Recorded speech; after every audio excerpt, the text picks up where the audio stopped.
Peggy 3.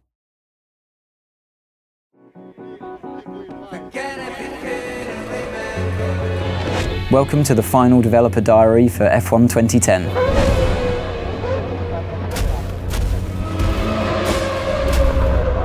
At the beginning of the game, you don't start off as a test driver, you start off as a driver that's managed to secure a seat in a team at the beginning of the year.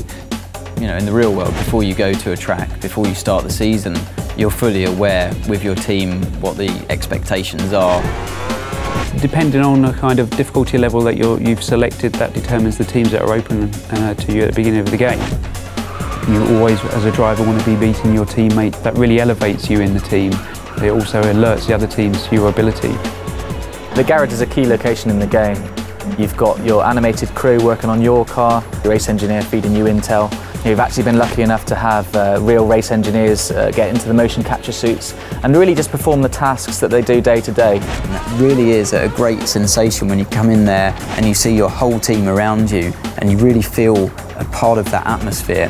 When you talk to teams and you talk to drivers, they don't actually do the level of car setup work you would normally see in a racing game. You're not going there with the wrong gear ratios, with the wrong aero for that circuit. It's up to the driver to just finally tweak the car to your style, not to make drastic changes. The expectations from the driver playing the game are the same as what they would be in real life, given your machinery.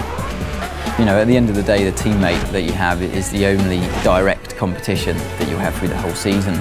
There's a strange balance of having to work together, but also a desperate competition. Where it gets a little bit personal is when it comes to events like qualifying and the race, definitely, where you're just out there to beat him no matter what. Your agent, the media and the paddock itself are your feedback mechanism for how well you're doing in the game.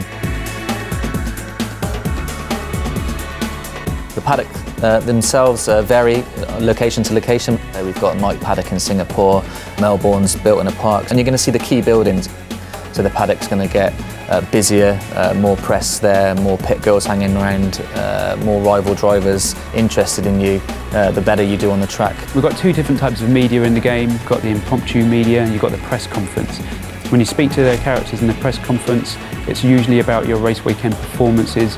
They're not so sensationalist.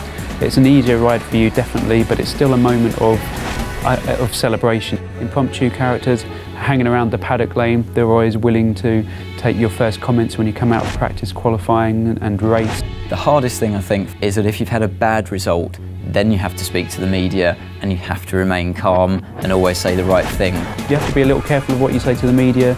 Sometimes you'll say things in the heat of the moment. You're the only one that you can blame at the end of the day if you slip and open your mouth and say something you shouldn't have.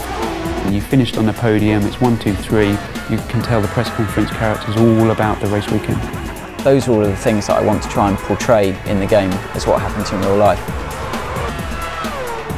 Way beyond any computer game I've ever played before.